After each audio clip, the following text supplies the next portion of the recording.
Hey everybody, JP here with yet another Metallica bass video. I really didn't expect to do another one so soon after the last two, if you count the Jerry Jones Dan Electro video. But this one came together pretty quickly, a lot quicker than I thought, considering Jason used a very unique sounding bass for this album. He used a Wall Make 2 5-string bass, and I had to use a little trickery to get my Music Man into the same ballpark as the Wall. But I would say we got about as close as you can get without actually having a Wall, so pretty happy about that.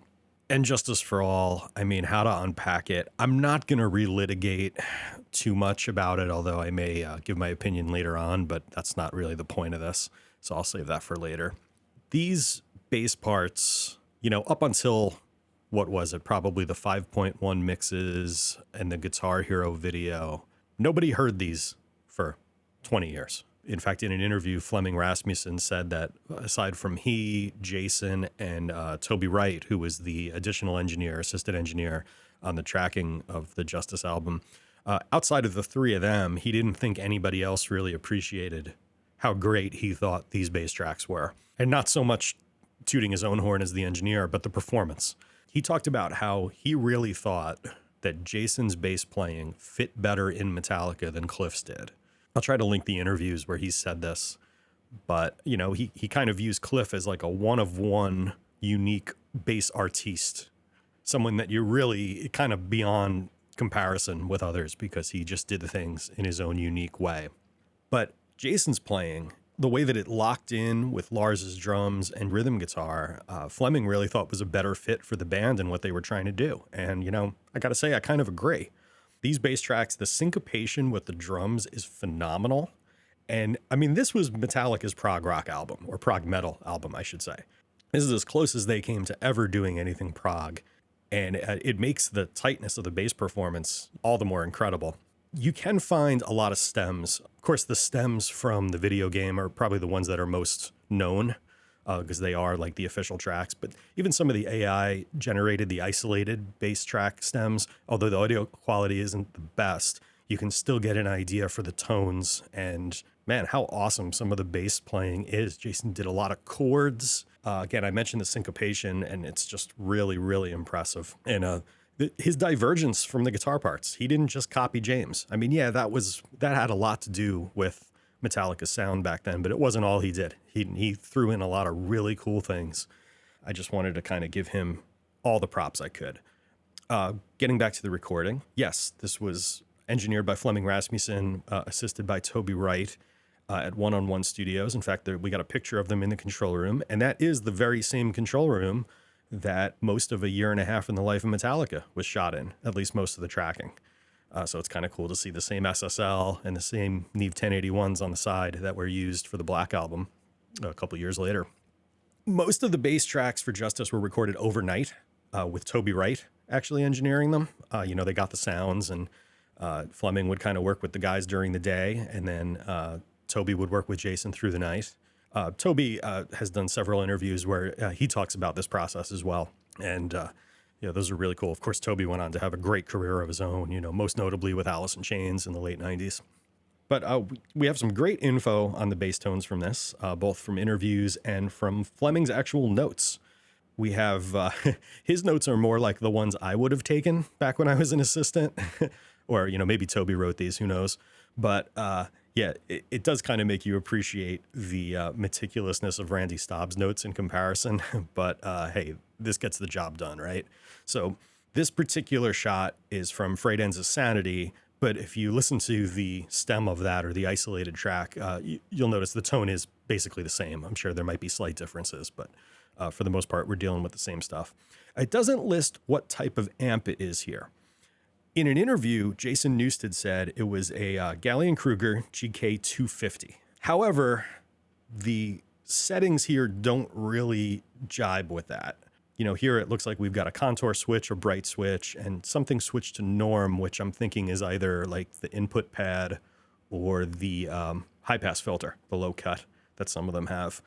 So this actually jibes a little more with like a GK800, and that's great because there aren't a ton of GK plugin options, and the 800 by Brainworks is one of them that we're going to use here.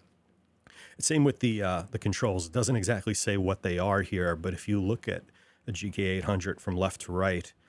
If you skip the crossover, the biamp crossover stuff, because they only used one cabinet to my knowledge. They put the GK through an SVT 8x10, so they wouldn't be using the biamp stuff anyway.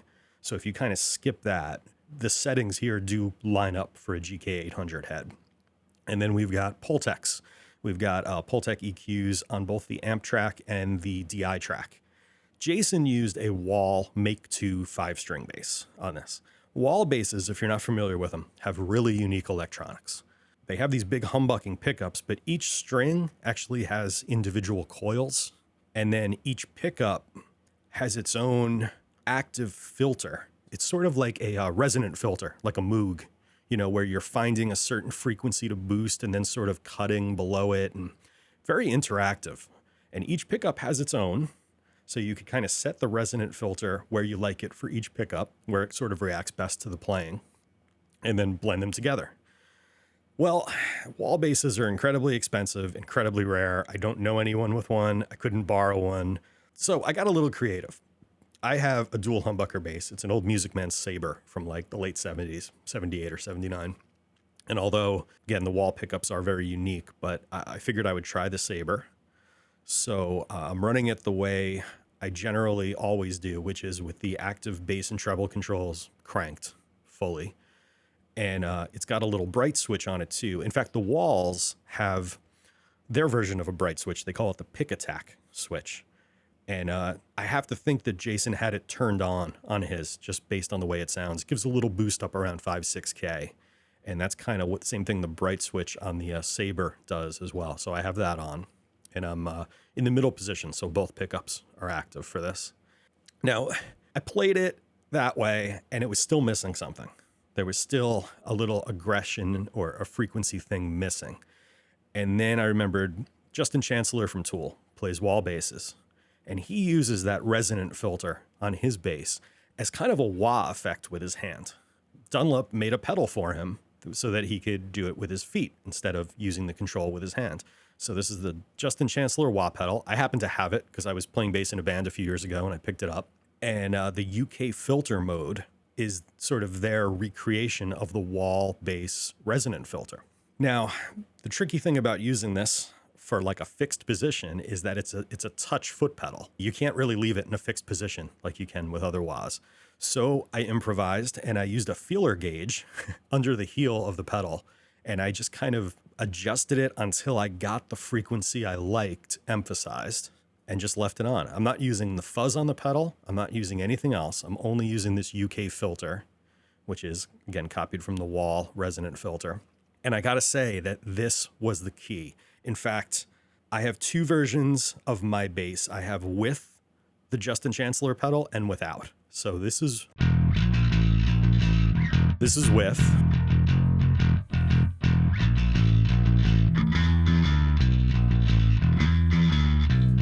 This is without.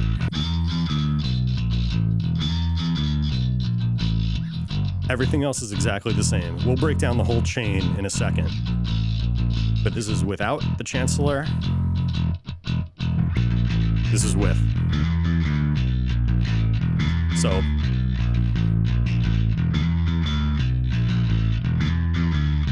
it adds a lot of balls to the sound and a certain frequency emphasis that that Jason has.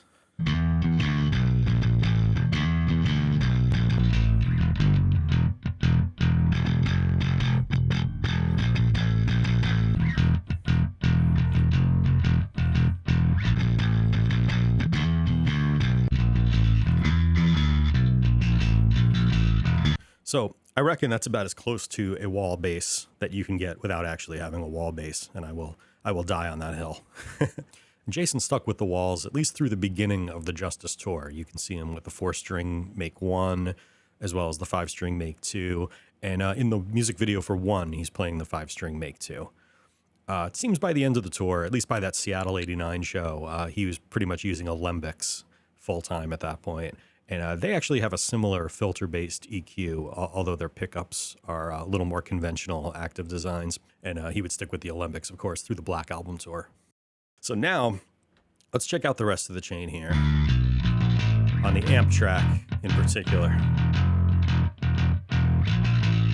Now the GK, here it is by itself. I couldn't get it aggressive enough by itself. Again, these are the settings that we've got from Fleming's notes. Mid contour on, volume at 3, treble, mids, all basically right in the middle, bass, slight boost, level boost. But no matter how much I boosted either the input or this additional boost, by the way, that's without the boost, so it is adding quite a bit already, I couldn't get the same kind of grit that Jason gets on his. See?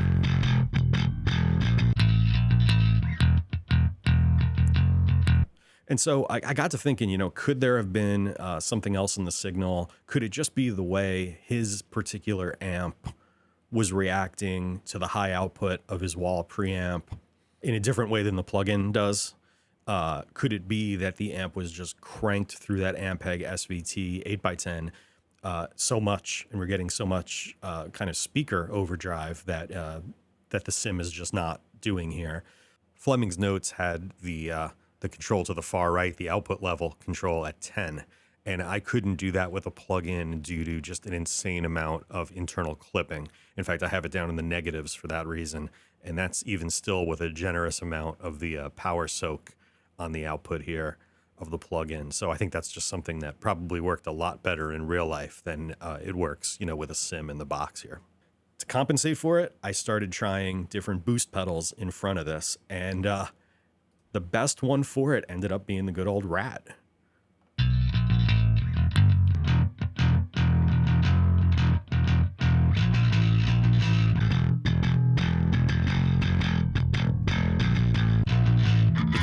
And I'm barely using any drive.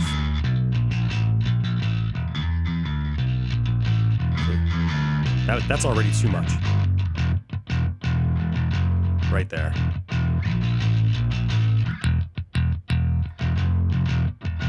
And I've got the filter actually rolling off the top. There's so much top end coming off the bass. So, again, I don't know if there was something additional used. It's not mentioned. It wasn't mentioned by Jason. It wasn't in Fleming's notes. But there is a little extra grit happening there, and we were able to compensate for it here with that Nombrini Black Rat plugin. One thing I did consider a Sans amp, and I was thinking maybe Jason was using it. Sans amp didn't exist yet. We were a year away from Sans amp existence. So this was like early 1988. Sans amp, the original Sans amp pedal didn't come out till 1989. So then we've got the Pultec. And again, this is right in line with Fleming's settings. That's without it. So we're doing a little boost and cut at about 60 hertz. And then we're doing a lot of boost at 5K.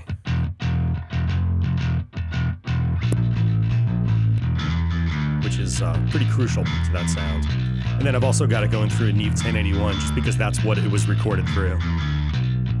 And it's flat, just adding whatever that plugin adds on its own.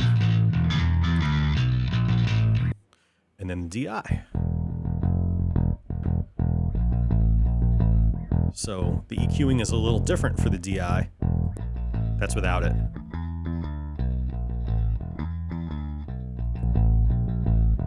So we are boosting quite a bit of 100 hertz, and then we are attenuating a ton of 5K.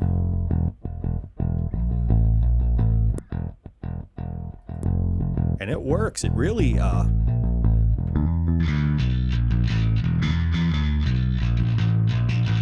that's the amp without the DI.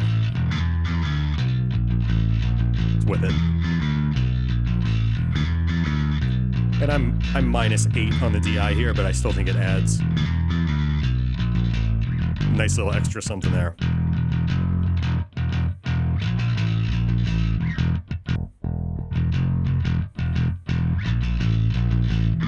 I had the thought maybe they took the DI out of the GK800 head, but there's no way with this plugin to bypass the cab sim on it. So that's what I would have liked to hear. So I'm just using a clean DI. We've got enough. The DI is also going through the Justin Chancellor pedal. All the bass went through the Justin Chancellor pedal. So we're getting quite a bit of a coloration and a boost from that, as you heard before. That kind of does it for what we know for a fact was used. But because I am hooked on it these days, I had to put the AMAC mastering comp on the bass bus. This is the DI and the amp combined going into this.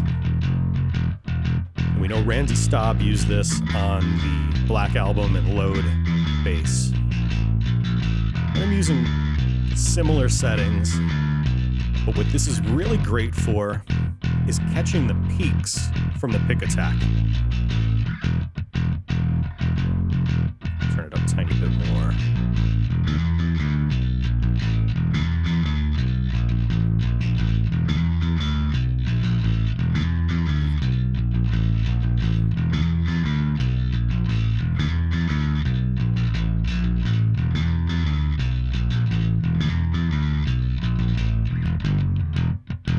There we go. When I really slam that low E.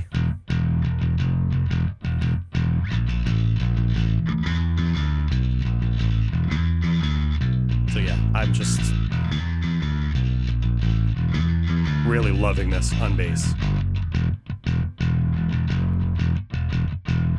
Also, I should mention, I have a new mix bus chain, entirely Kive audio that I've been playing with.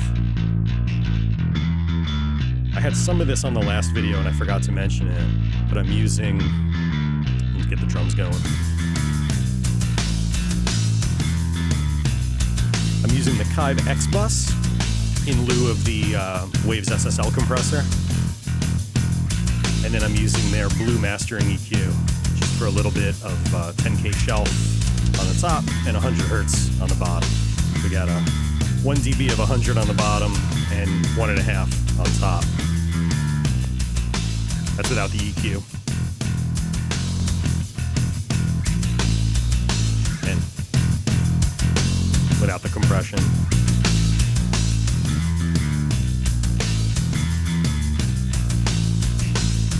I'm really digging this. I don't have it set up to AB right now, but I did a lot of ABing, and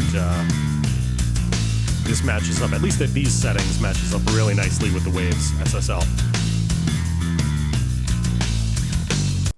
A lot of the compressors I try to replace the Waves SSL with, they just don't, what's the right word for it? They sort of start to fall apart the harder you drive them.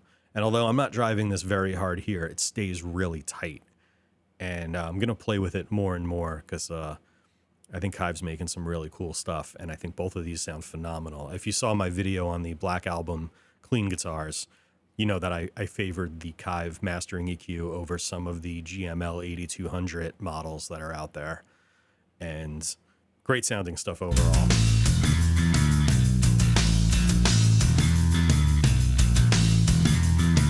So yeah, I mentioned I'd probably give my opinions on the whole mixing treatment of the bass and Jason towards the end of this. And, I kind of see it, after following Metallica for, 30 years of my life, more than that now.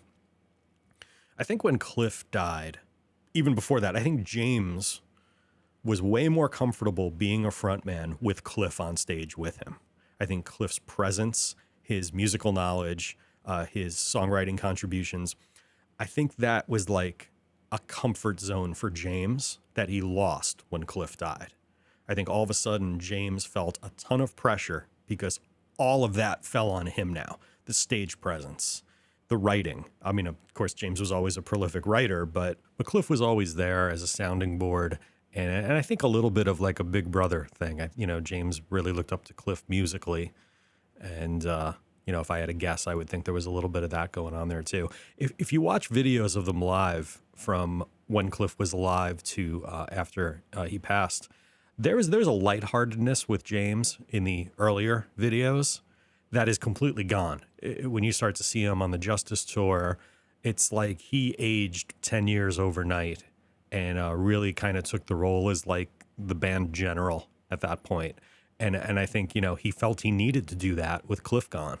And I think like most people would react in that situation is your insecurities come out.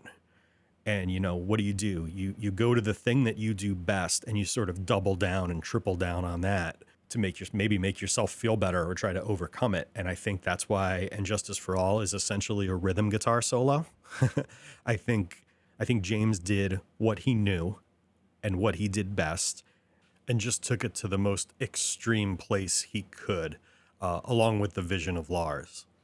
So Lars' vision for this album, I mean, again, I'm not crazy about the lack of bass, but it certainly didn't stop this album from being huge and really the breakthrough album that Metallica needed. And, you know, if it weren't for the success of One, then we wouldn't have a Black Album. They wouldn't have had the budget for it. One was what showed the record labels and really the world that the potential that Metallica had. So, yeah, I think, you know, Lars had a vision for the band. You know, he didn't want to repeat Master of Puppets, as great as that album is. You know, he wanted to do something different. I mean, his kick drum sound alone influenced the next 2 decades of metal, from Pantera and Fear Factory in the 90s to all the new metal bands in the early 2000s that went for that same type of sound. I mean, like it or not, those Clark Technic graphic EQs that he insisted on having on his kicks, they worked. And I think that combined with James sort of doubling down on, you know, what helped him overcome his own insecurities is really why we ended up with the album that we got, which I still think is a fantastic album. And it has a couple of my favorite Metallica songs on it. And I'd love to hear it remixed with better bass. I've heard the various bootlegs of it. I almost bought one actually in Amsterdam a couple of years ago on vinyl. I kind of wish I did because the cover art was killer. But, you know, yeah, I think some of them sound good. Some are better than others anyway. But, man, I feel for Jason because he played his butt off on these tracks. And if you haven't listened to the isolated tracks, or you know, you could find the bass by itself. You could find the bass and drums. They're probably even better to listen to together. You could really get a feel for how well they're locked in together. Man, Jason gets some flowers for me, that's for sure. And I only wish things worked out a little bit differently for him after that. So yeah, that's pretty much all my thoughts on Justice. And I hope you guys dig this as always. Please like, comment, subscribe. I appreciate all that stuff. I appreciate all the buy me a coffees and all the donations. Again, keeps me going and it helps me bring more of this to you. So yeah, until next time, I'm probably going to get away from the bass now for a bit, and we'll see. I'm really hoping that there's more load notes released so that we can dive into that. And I'm still trying to get a 26-inch kick drum. I really am. Me and my buddy Drew are both trying. So we'll see what happens with that. All right. Take care, guys. Until next time.